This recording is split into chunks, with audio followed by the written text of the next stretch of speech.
don't think you've understood that hierarchy also means there's no one below you. Ah, Like yeah. stopping hierarchy means there's, and that Ah. ticked them off. We're Yeah, so live. since you've been gone, we've become best friends, and I think we might be married. I'm not even into dudes. I'm not even into dudes, but I think it just might have happened. Yeah, we're Yeah. Might live have. now though.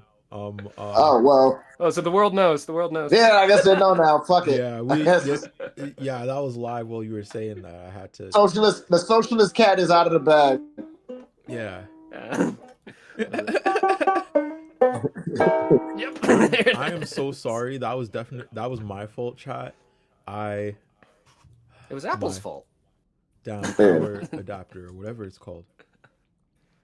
The block thing for my Yeah, yeah. MacBook. I had to get a new one. But I'm just throwing Goddamn. the truft in here real quick and I'll continue the conversation. But what were y'all talking about? Oh, okay. So Race and when I class fell in love with intersection him, mostly. yeah, when I fell in love with him was hearing him talk and being like, "Oh, this is a person that is racialized as white that knows that whiteness is bad."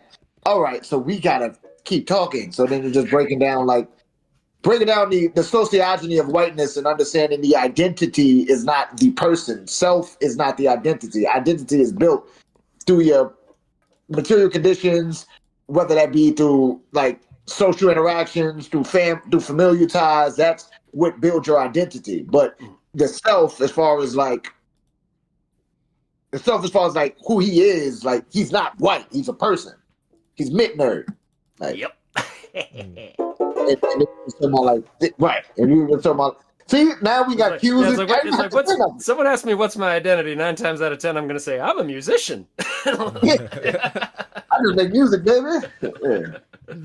Yeah, and I was telling him about when I came to visit Saskatoon, and you asked you said it was a little ambiguous. So what is like my identity? What's my context? And that was when Yeah. I said I'm definitely designated white or something.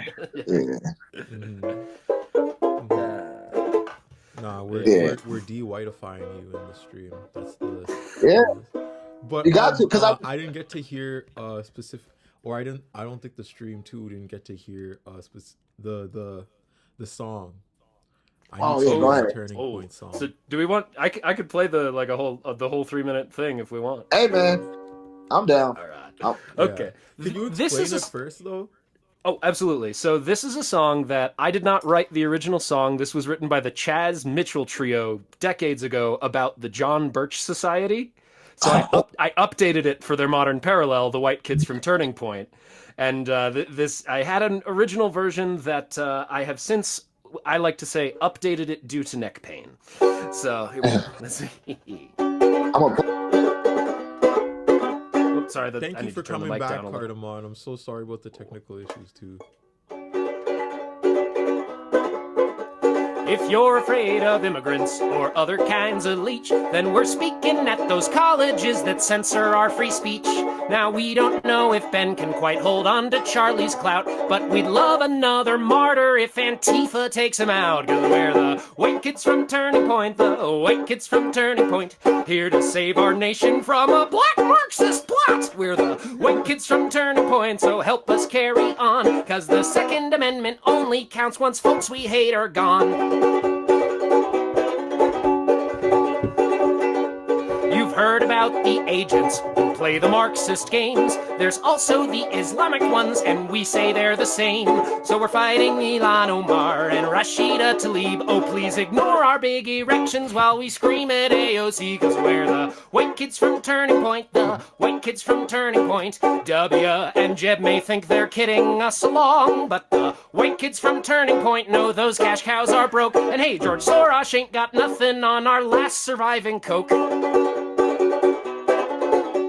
We'll teach you how to spot them and how to play it tough. No hate speech needed, quoting Charlie's own words is enough. We be sure to play the victim, that's what media will see. And it's how we'll spread our truth of power and supremacy. Cause we're the white kids from Turning Point, the white kids from Turning Point, here to save our nation from a globalistic plot. We're the white kids from Turning Point, and now's the time to choose. Will it be us or all those leftists and their non-Israeli Jews?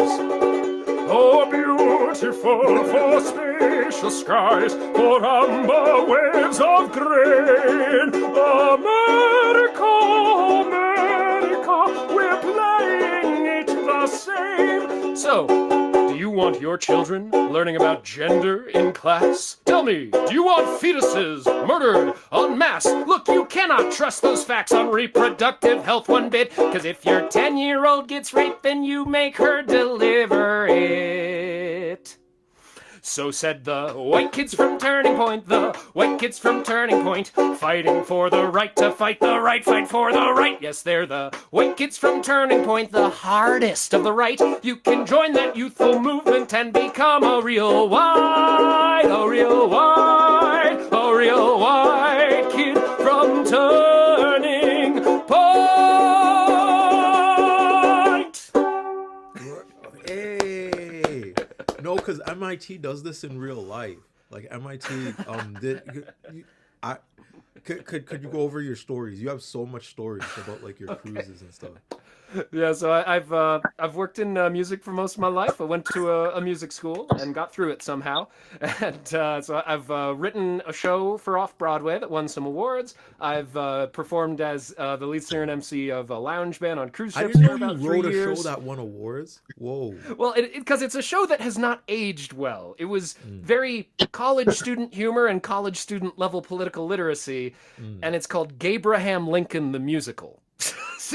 Oh yeah. So they're I'm still incredibly proud of the music I wrote and the show that we put together. That did incredibly well at the festival we were at. We won a bunch of awards. I can technically say that I'm an award-winning off-Broadway composer because the theater was on a road that was off of Broadway. But that show, as proud as I am of that show, I also know that politically it has not aged very well. I would do it very differently today, so I don't stump it too heavily. I feel you. Yeah. Since then since then I've performed a lot. I mainly, outside of performing, I do music directing and teaching. So right now I'm teaching some lessons. I did a lot of after school programming where I helped kids learn musical theater, and they would especially in New York, I did a lot of programs in the Bronx where schools had their art program cut, and they would hire this group that I worked for to send 3 teachers in to produce a stage musical with what resources the school had or that our company could bring in as well. And some of those were really great because I was working with these like groups of 40 kids, and all of them had some very different ideas about musical theater. So that's the kind of work I do. I do the musics. Nice. Nice. And thank you for joining back Cardamon. I see Cardamon going wild in the chat. Just know that this too is still a fundraiser for 7th Gen. So when you donate, just know it goes to a good cause, on the Ground Street team that delivers food intercommunally. And I also gotta say, sharing the link around too and everything helps. So thank you so much for being here, chat, even through the technical difficulties. Oh my god, that's so much today. And thank you all for sticking with me through the technical difficulties too. Oh yeah, no doubt. For sure. I know MIT Nerd also got a Twitch if y'all want to follow that too. And here's your money, all that you got, just fork it on over, whether you need or not. It's time to pass the hat, and there's a lot that we could do about that. So please, give us your money, give us your money. When you help others, you can't help helping yourself. When you help others, you can't help helping yourself. Some Avenue Q in the stream. Yeah. Nice. Nice. Oh my Nice. God. That was so. I cannot play any instrument. I'm gonna be so honest. Do you play an instrument, Dre? I can fuck with hand drums and harmonica. So you're saying we need to form a band? Yeah, right. Just sit outside of the UN and just be like, Yeah. it's like all the money that this building gets to prop up colonies.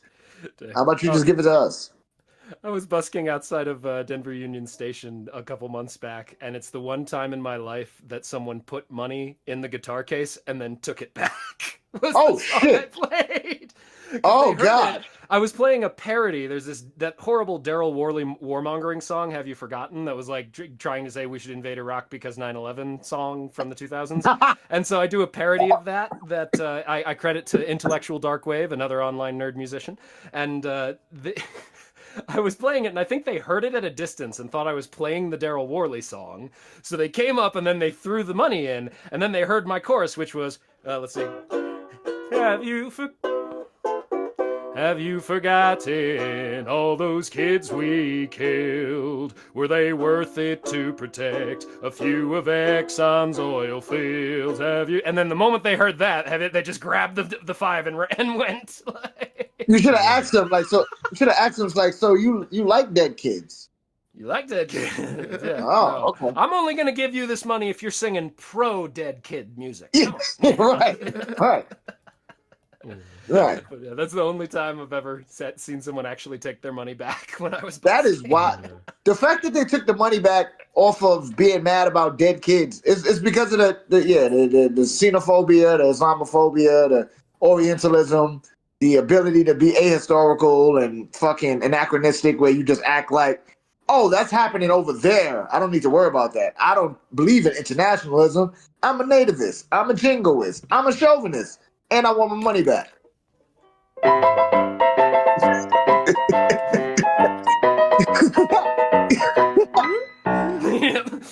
Yeah, we built this. We built this camaraderie now. Now I don't even have to say cue the music. Yeah, you know. Yeah, I think the only other time I had any kind of hostile interaction with someone when I was a busker was when I was playing a Finnish song that I learned. I did a residency in Finland for the better part of a year, doing some Nice. teaching there. And I did Slovakia too, right on the border with fascist Hungary, where I learned a lot about modern fascism. And Oh yeah. oh boy! And just to go on the the designated white thing, Finland was the only place in the world where anyone has ever told me my brown eyes are exotic. That was kind of amazing. I laughed so hard it scared her. Yeah. That's What the yeah, fuck are you I got talking a about? different contortion of what identity. I've never. Yeah. I don't think anybody in my lineage has ever been close to Finland. I don't think. I don't think anyone is close to Finland lineage-wise. It's one of the most isolated languages on the planet. Yeah, finish here. Yeah. Yeah. Yeah, but so what happened? I was playing this song I'd learned in Finland, and it's very dirty. And I learned it on accordion. It's literally just a song about sex is always on my mind. The literal translation would be pussy's always on my mind, but the way that they use vittu can mean both like pussy and the verb of fucking, or like pussy if you want to get into it. So vittu aina mielessä, always on my mind. And I was playing it and singing it in Finnish very loudly. And a woman with children came up to me and demanded that I perform in English because we're in America. So I started singing the English version, and then she demanded I stop because it was so nasty. Oh, this is my favorite designated as white person. But yeah, those were the two like truly hostile interactions I've ever had as a busker. Like usually people, even if they really hate you as a busker, they just walk on, right? There's no reason to stop if they don't like the music. Wild. That's Right. actually wild. It's Someone literally said, you have the accord- opportunity to not listen to it in the most literal way. Cardamon said, accordion too. What instrument can they not play? What can you? Ooh, I'm still working at the hurdy-gurdy. No, just kidding. But I actually can play the hurdy-gurdy too. But everyone, here's a thing to do. If you end up going to college, there are loopholes in the class registration system where if they say you can take any of a subset of subjects, what that means to the computer is that you can take all of them. So technically, my major was eligible for any instrumental training class. So I took all of them. And I got and they actually closed that loophole after I left, so I felt bad about it. But I got to get trained on most of the so-called Western Symphony I can play to some degree, except for bassoon, and I've never gotten my hands on a viola or a contrabass before. And then I can play some slightly more obscure European instruments like the pibgorn, which is a double reeded Welsh instrument that looks like someone combined a middle school recorder with a smoking pipe. Is how I would describe it. It's a strange little instrument, and it's wonderful. I can play the hurdy-gurdy, I can play the accordion, I can play the Irish bagpipes, but not the Scottish bagpipes for some reason. What's the And difference? so the Irish bagpipes or uilleann pipes, they have a bellows like you would use to heat a fire, and you use that to inflate the bag. And then when you squeeze the bag is when the sound comes out. So accordion, it's a similar thing. When you push is when the sound comes out. So that I could get used to.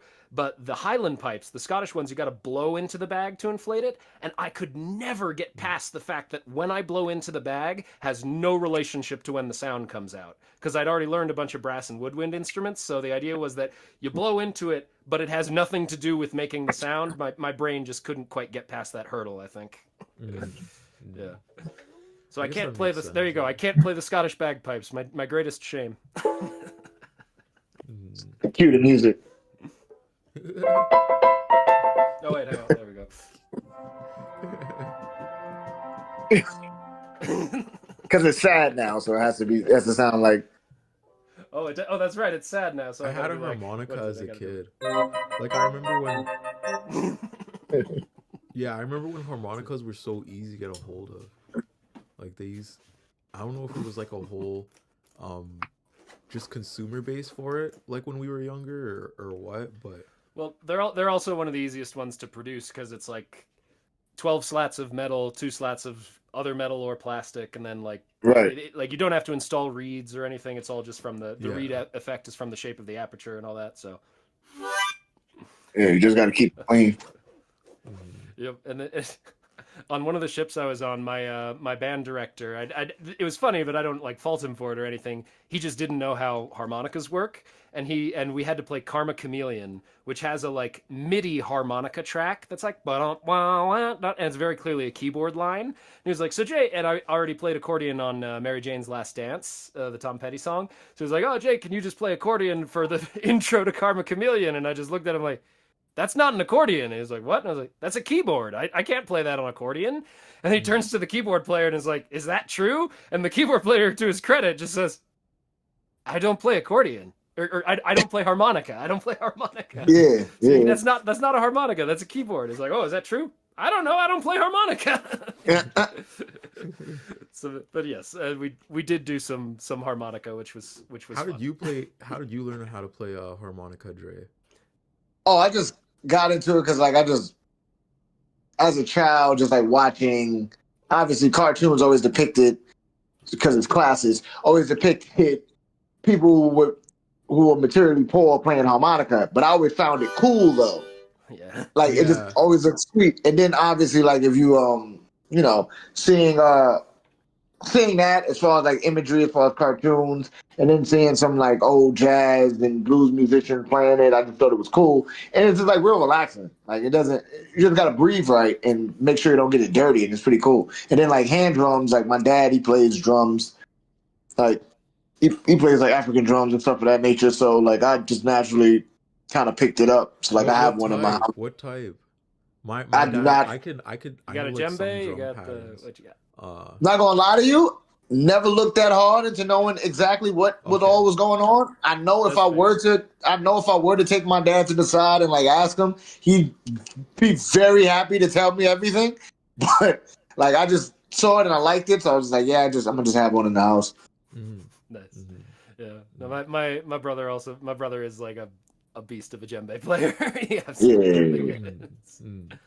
I don't know what our drum is called, but we had a bunch of different patterns for meetings and ceremonies and stuff, and I learned a couple patterns from my dad. I also learned we also had like dances and everything. Like we get like these yeah. It was fun. I miss it. I miss Edmonton. Oh my god, there's nothing like performing art with like community, if that makes sense. Yeah. Well, you've done it your whole life. You done it your... Yeah.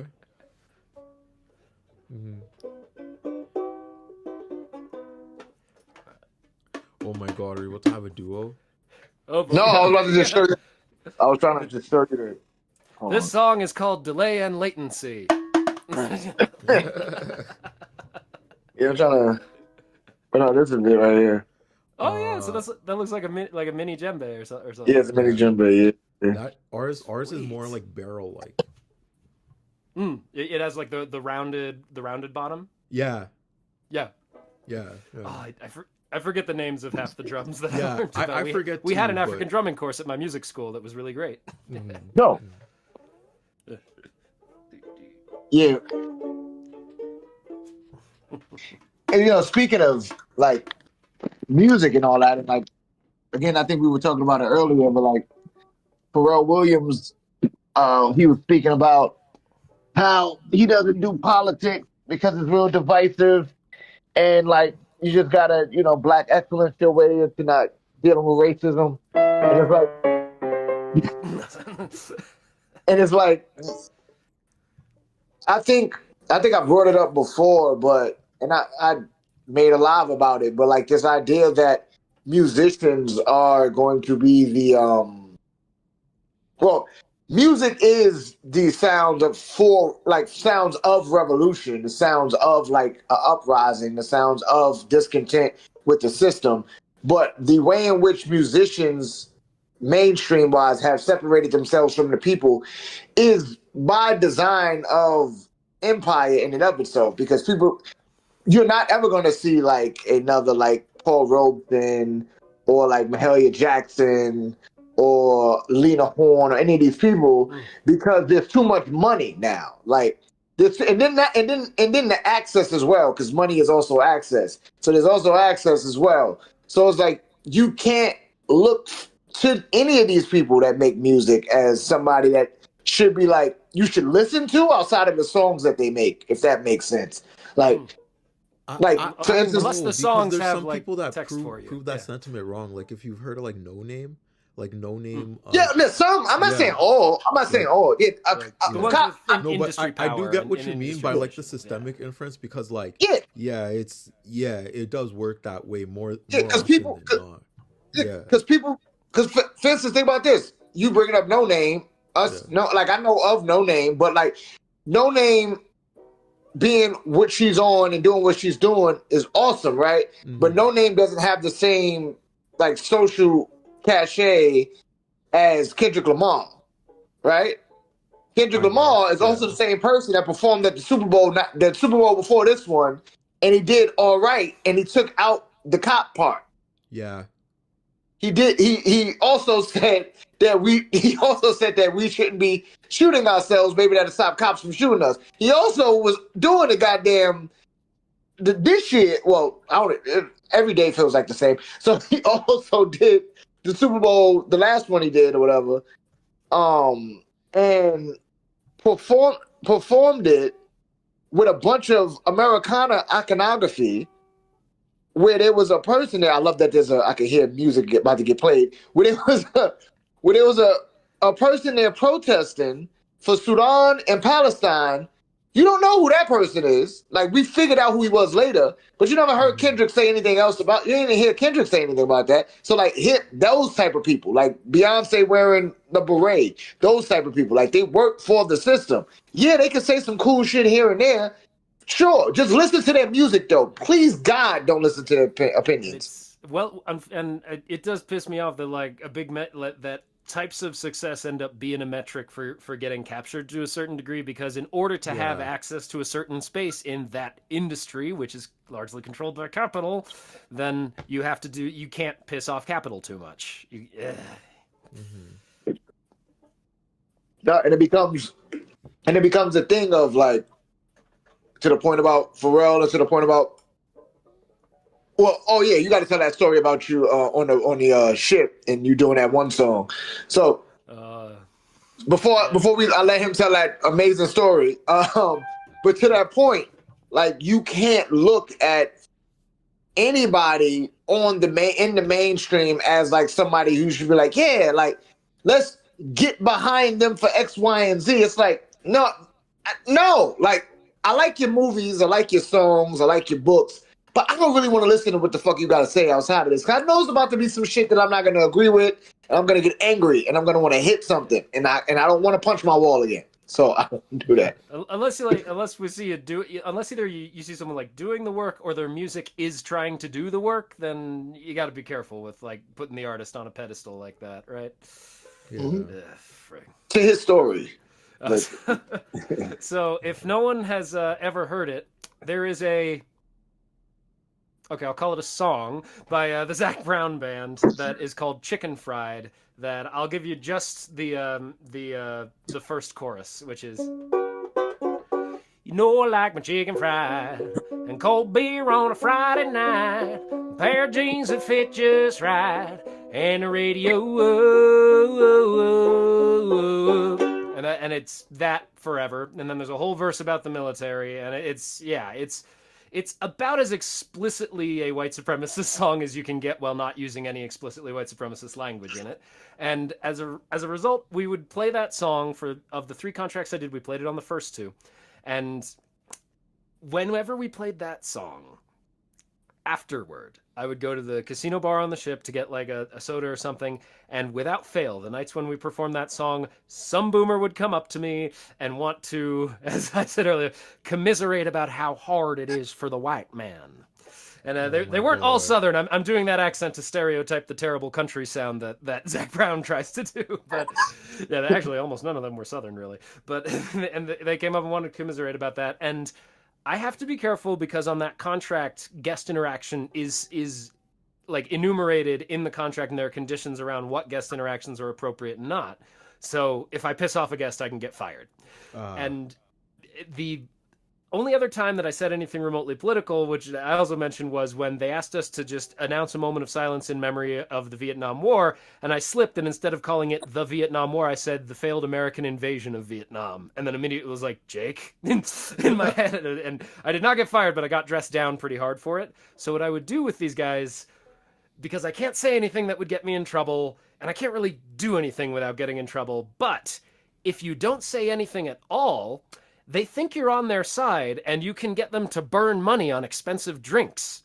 And so what I got a guy who came up and said some Trey, you called it. He said some straight up great replacement stuff, and then he bought me a drink, and I sat there with the drink for a moment, and because I sat there, he assumed I wanted to know more and offered to get me another drink.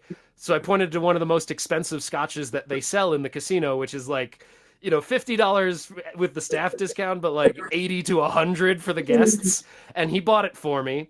And then the moment that it was in my hand and he had signed the receipt, I didn't wait for him to finish his sentence. I got up and left with it. And then that was what I would do when those people would approach me, because that was about all you could get away with. That one song, which I then wrote, I have a parody of. What is it? Yeah. Chicken Fried is one of these songs that really just pisses me off on a deep level, because it's trying to just present the aesthetic as a way to sell the white supremacist colonizer life as the good one. And then it pivots really hard in its third verse and switches to being this like hardcore military loyalist verse, where previously it was like, I like eating this kind of food, I like watching these kind of sports, I like living near these kind of trees, I like my pretty house, I like my beautiful children, I like my beautiful wife, implied to be white, I like that, and all of this other stuff. And then it pivots to, I thank God for my life, and for the stars and stripes, may freedom forever rise. Salute the ones who died, the ones who gave their lives. And it's just like, whoa, okay, hard pivot. And you know what? I want to ask you this question, because I feel like if you don't know what this song is, it's going to be even better, because I think the stream will get pulled if you play it on here. Fuck. But there is a song that exists. Becky. Nice to see you back. Called Accidental Racist by LL Cool J and a country singer that I cannot think of his name. But it is called Accidental Racist. And because we're on YouTube, I don't think you could play it without it getting pulled. But on your own accord, on your own time, listen to like. Thank you, Asda, just for the raid too. Thank you so much. It is perhaps the. It's the shout out to Asdev Please, Ahmad, shout out Asdef in the chat. What we're doing here is a 7 day straight fundraiser for 7 Gen, which is a communal kitchen that works in Saskatoon. It's getting real cold. It literally just snowed. So people need jackets, people need gloves, people need tents, sleeping bags. And we listen to community. We ask them what they need, and we bring it to them. They requested gloves, hats, and you know, sleeping bags. So we're grabbing those while at the same time serving dinners. So yeah, thank you so much for the ASDEF chat for coming here and chilling with us too. Just know if you can't donate, sharing helps incredibly too, because we're trying to share it every way. Hit the music, MIT.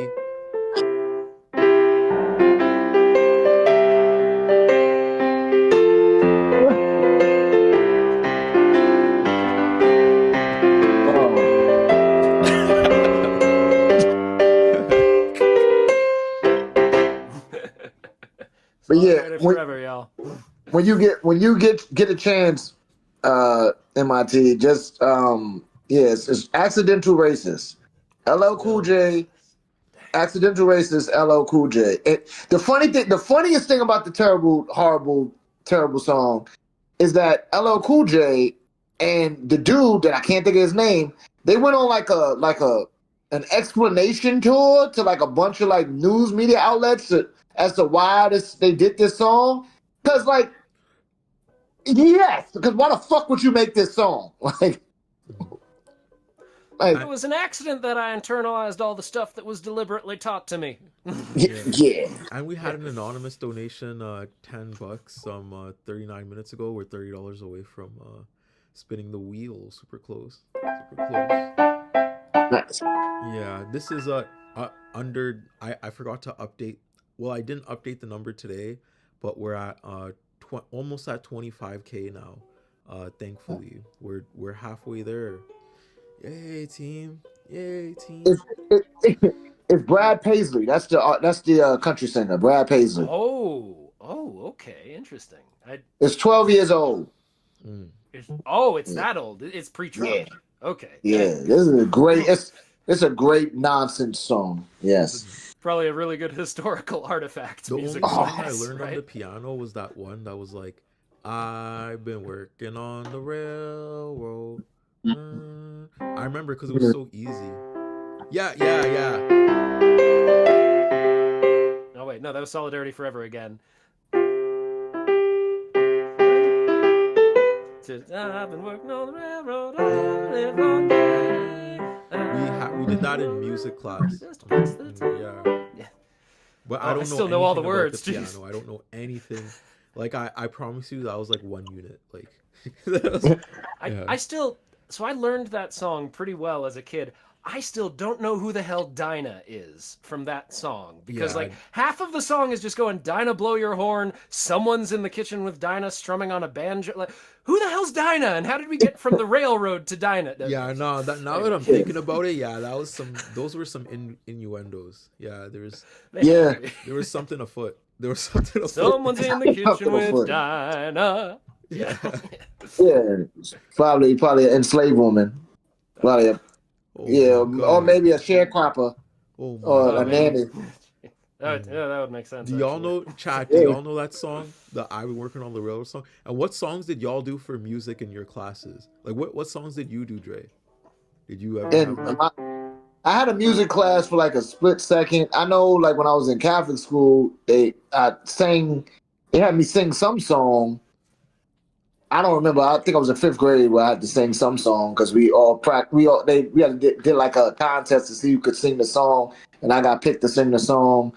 And other than that, it was just like music class in public school. I think maybe one time I had that, but definitely in Catholic school, and definitely it was all related to like Jesus and stuff. It was just a bunch of Jesus stuff. Praise be to Jesus.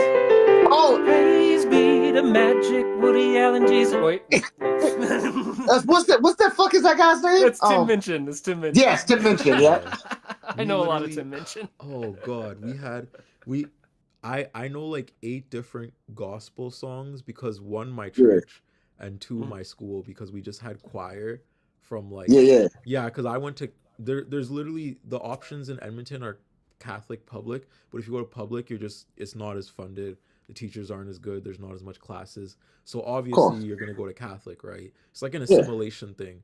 Not gonna lie. Jerry Falwell Yeah. shit. Yeah. But yeah, so I all my life was like Catholic schools, and we had gospel. No, we had choir, and in those choir class we had like the Noel, Noel, Oh Noel, God. born is the King, and I'm realizing that's Zionist. I only realized last year when I heard it at church. I was like, wait. Yeah. I was like, wait. They're indoctrination school. It's fun. What's funny Yeah. with the uni party, because there's no Democrats or Republicans. It's just one thing. What's funny with the uni party is that they always argue like, yeah, nah, public school, like if the government is funding this indoctrination camps, but where you should go is private Catholic schools because we don't indoctrinate anybody. Yeah, they totally don't Listen to me, so- indoctrinate anything. Just some doctrine of discovery here and there, but no indoctrination. Yeah, right. Yeah. Yo, nah, the Edmonton Catholic schools is just indoctrination simulator. It's just like it's just how quick. But I mean, that's, and then we Go ahead. had tiers for how well you were assimilated. Like if you had, Oh, like tier 1, where all the people with like the higher marks one, if they had high marks in like grade 7, right? Like Yeah. -1, -2, -3, or -4, and like. oh, Yeah. Then you could literally you- track who's going to college and who's not, like at a Oh, God. statistical basis. Our schooling is like so flawed to that extent, I will say. But we don't do that in public schools. That's what AP classes are for. No, yeah, exactly. Mhm. Yeah, it's pretty wild. Like the attack on education. Really, just the attack on education is really just the attack on the idea that they just really want a Christo-fascist nation. Like after the Great Schism in the year 1054, the East Orthodox Church and the West Spanish Church separated, and that's why when you hear Roman Catholic, like that's supposed to be the idolatry. They're supposed to be the idolaters. They're supposed to be the people that are like into wearing crosses and all this other shit. And the East Orthodox supposed to be like the OGs of it all. Yeah. But when you Adnan popped in. Hey, what up, Adnan? Hey. Something happening, Adnan? Oh no, you got back? Are you back on? Yeah, we're back. Yeah, we're yeah. back. Yeah, I had to go and grab a power block. Oh, well shoot, let me pop out of here. I gotta tell Square. Should I pull Square in? Oh, yeah. Could you give us like 5 more minutes? Then we'll pull Square. Just tag me and I'll do it. Okay. Thank you so much. So the school hierarchy thing, real quick, y'all would appreciate it. A place I was applying at, a teaching program, like a non-school music school program. They have a bunch of different questions you have to fill out, question and answers, and I asked them about, okay, I see this ranking system that you give to students, and they immediately knew what I was getting. I was like, oh no, this is a thing where you get it entirely based on how much time you've been with the school. It's not rewarded based on performance hierarchy, etc. And because I questioned that, and I included in the questionnaire that like, what's one of your least favorite things that people do with teaching, and I put hierarchical thinking, I should have put regarding students or something, because they then, as far as I can tell, they didn't hire me based on that. And the guy like called me to have this whole conversation about, okay, you don't like hierarchical thinking, but are you going to do what the boss tells you to as an employee? And I was, oh my God. It was so weird. And I'm like, I need you to sure that's listen. why I did not get the job. It's like, you don't like hierarchy? Well, yeah, I don't like my students feeling that like it's healthy for them to, compete to a certain degree, but you don't want them devaluing each other or feeling devalued. But will you listen to what I say? Different hierarchy, but okay, yeah. But it's coming to the point that you made earlier about going to that man asking you about, hey, if you go to a meeting, can you not talk? Yeah. Square Symbols is also coming up, so I gotta say thank y'all for chilling with me. Wait, we could, if you want to, we could do like a 4-panel if y'all still Yeah, want. look, bro, I already found my husband, so Yeah. I'm good. It's really two of us here because we're one now. So Okay. yeah. Yep. We've already started finishing each other's sentences with Discord delay. It takes a long time to get there, you know. Exactly. And we're finishing it with music. So it's basically this is basically a fucking Yeah. this is Zelda. Yeah, Square Symbols is also a musician too. This is gonna be interesting. Like they're real good at the drums, like super good. Oh, Sweet. so we got a so yeah, we have a band now.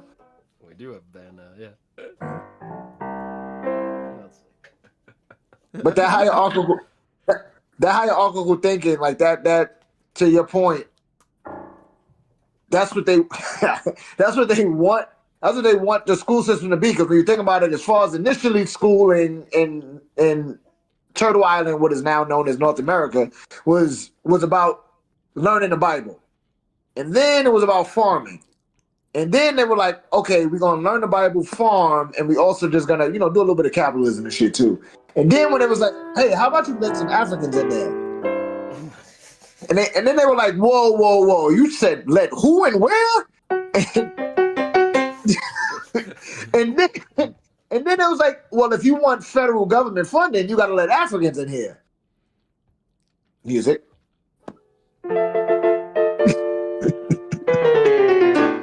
And then they were like, and then Jerry Falwell said, fuck that. Exactly. Jerry Falwell said, fuck that. I know what I'm going to do. I'm going to start private schools. And then went from private schools when they realized, like, shit, okay, everybody doesn't want to spend money on education. How about we start charter schools? It's the best of both horrible worlds.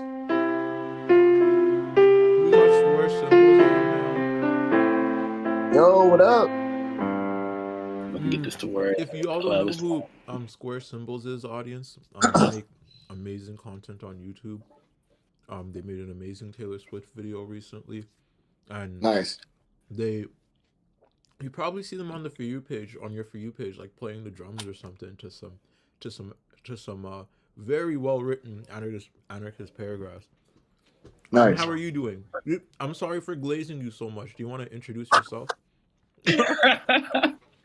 Oh, you're very sweet. Much appreciated. Y'all hear me okay? Yeah. Yeah. Okay. Do you hear him okay, chat?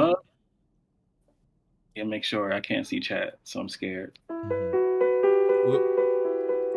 No, they only said I'm a little quiet. Okay, I gotta turn myself up. Yes. There we go. What is this? Get out of here.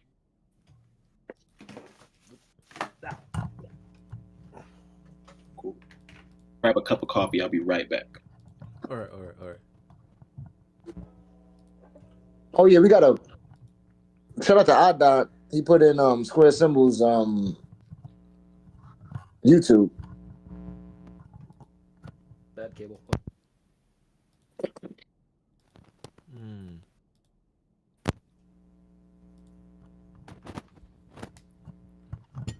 But yeah, that Jerry Falwell went out of his way to try to separate, to make private schools, and then they went and just said, nah, charter schools make more sense. So that's why people like Cory Booker are pieces of shit. That because he was I just forgot the man's name that was his mentor, but he was mentored by a former radical black dude who got picked up by a foundation that was big on trying to create charter schools, and then that's why if you look up his history, it's a lot about school choice. Yeah. Oh wait, no, hang on. No, in the States, the theme song for school choice is actually.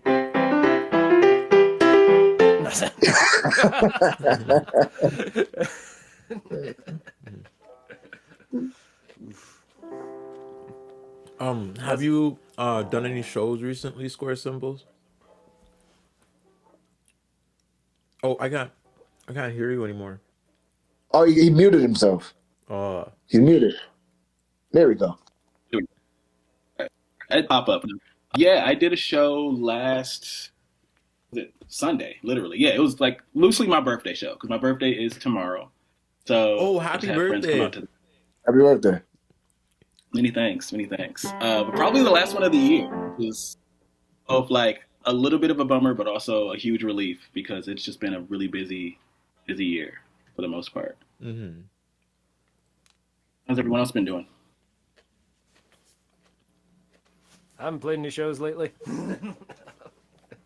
Yeah, just hopping on streams and helping 7th Gen. Really, that's all I've been doing. Yeah, Yeah, I've you've been been. grinding super hard. Yeah, you have to. I mean, there's Grind. yeah. But I also thank all y'all for like hopping on with me and all that. We're nearing 50 viewers again finally. Thank God. It takes a while for them to trickle in after I get technical issues back to back to back to back. So I would take a while to come back too. I'd be like, is the stream gonna die again? Like, yeah, my fault, chat. My fault, chat. But I'm here with Square Symbols, Dre, and MIT Nerd. Yeah. Everyone's saying it's a lot of happy birthdays for Square Symbols. Oh, that's really sweet. What's up?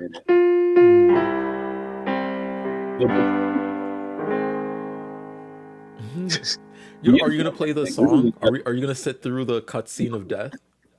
Are you gonna sit through that? The happy birth. Oh my god. And then it Oh puts. no, that's copyrighted. Oh That is. wow. No, you know it's not copyrighted.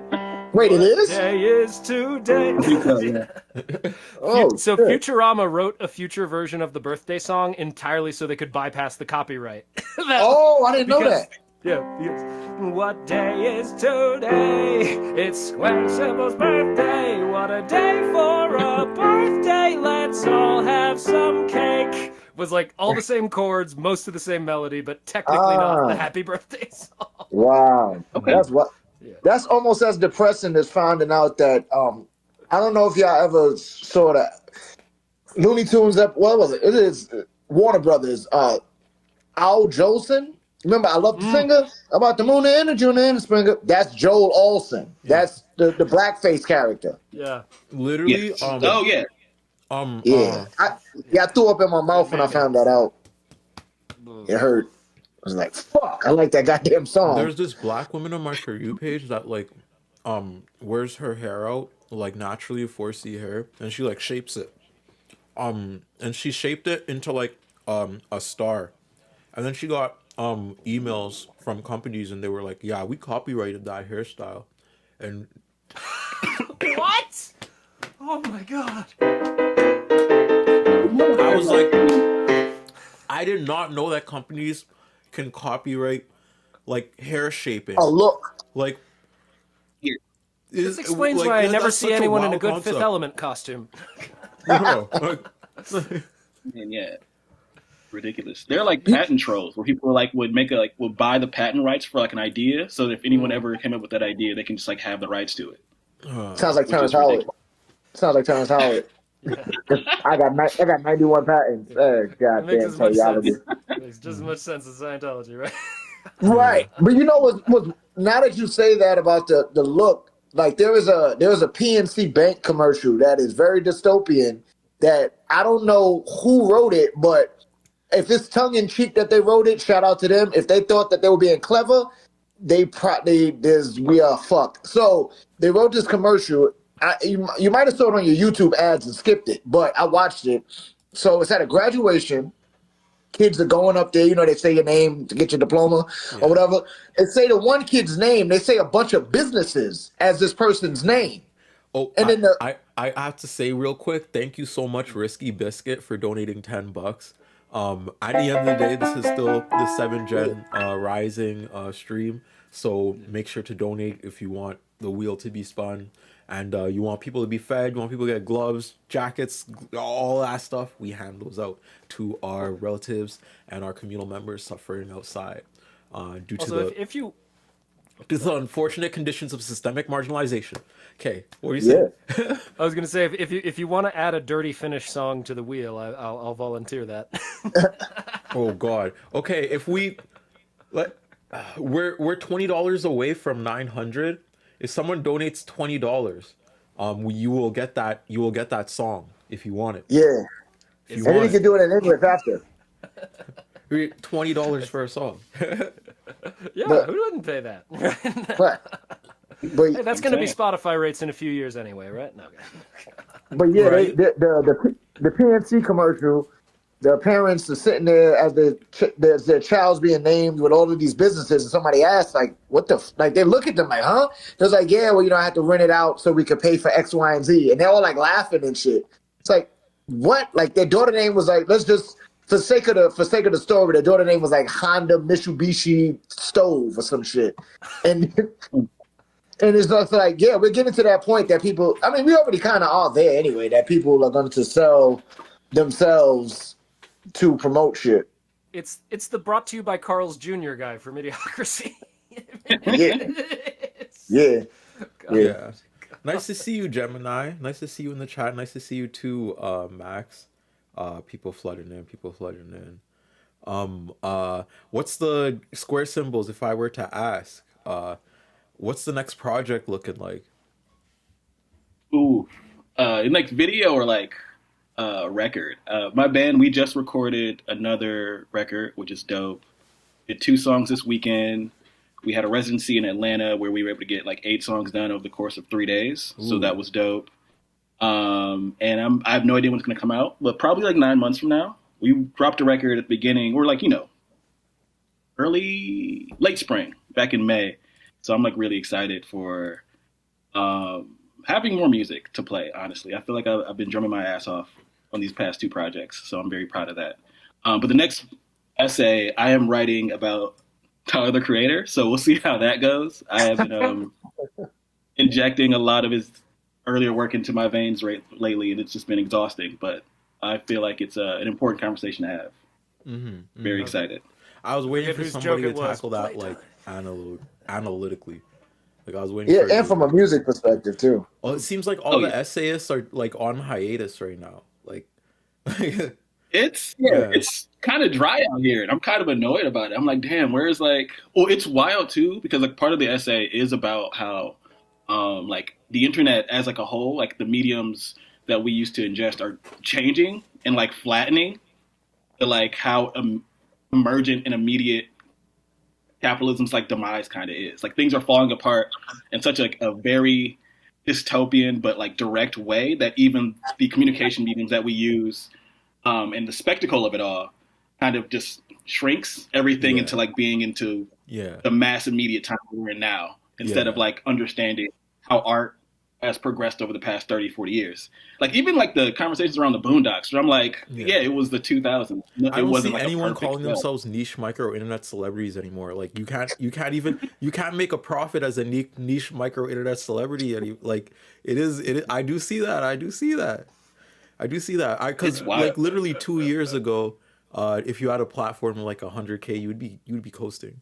Like you know what I mean? Like Yeah. But now it's like the platform has changed a lot in terms of retention and yeah. But I mean, oh, go ahead. oh no, I was gonna say if you're not shilling for Israel, you're probably not making any money right now. Yeah, take ass for the song. Yeah. Everyone who made like the pro Palestine videos, I'm gonna even like stop being like side eye about this because this is like straight up the truth. They just stopped getting sponsorships. Like if you saw Shanspeare made a video about it, like Think Peace stopped, I stopped getting sponsorships. So much different people that were like really like pro Palestine, and I think it's like directly tied to that, but I wouldn't know. Alphabet's gone. I wouldn't know. I just know I'm not getting them anymore. I wouldn't know. Alphabet's I gone would all know. in with the IDF. Yeah. I mean, it really boils down to like white is right all the time. All the time, white is right. So you can't. So like even the idea that people who like make a career of creating content are losing sponsorships and putting themselves in a position where they have to find other outlets and other avenues and other mediums to try to do something because of all of this, and being told that if you say whatever, you're anti-Semitic, when in of itself, Zionism is anti-Semitic, and in and of itself, it's not about Jewish people, it's about white people, because if it was about Jewish people, there would have never existed a Black Panthers inside of Israel. There would also have never existed sterilized Ethiopian people inside of Israel. There would also have never existed Arab people who are in quote unquote Israel. I'm only using the term just for the sake of the algorithm. They would only include. They would never include. I mean, there would never be Arab people that live in Israel who are treated like second-rate humans, because it's about whiteness. It's always about whiteness. Never not about whiteness. So there's a really great. I'm very switching old, my like, camera really quick, so I'll be right back. But keep going. So there's a really great. It's pretty old. Like late 19th century, pre-Russian Revolution, inter-Russian Revolution chunk of mostly Ashkenazi-driven, but Hebrew and Yiddish music, mainly from Russia and what's now Eastern Europe. And one of the best songs from that era that Daniel Kahn and the Painted Bird have a cover of, I believe, is literally translates to "Oh Foolish Little Zionists." Wait, MIT. Yep. There was 2 big donations that just happened right now. I think they actually want to hear you play it. All right. 2 minutes ago, an anonymous 25, and then Dante a $20. So I think they actually did want to hear that song. All right. It's time for some dirty Finnish music. Gather the kids.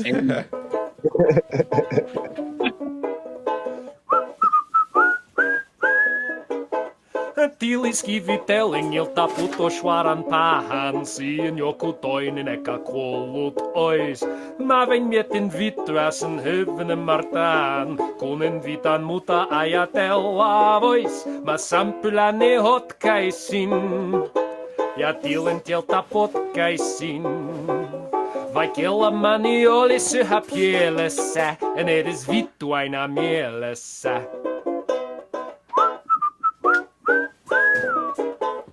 Paatista mä päkeni näin soittajaksi Kuubaan, kansainvälisesti bändi tunnelmoi. Kätellinen kitaristi ulvosti mun tuuban, jonka eton jälkin enää banjot soi. Se aika oli raskasta, kun torvi taittui paskasta. Vaik elämäni olis yhä pielessä, en edes vittu aina mielessä.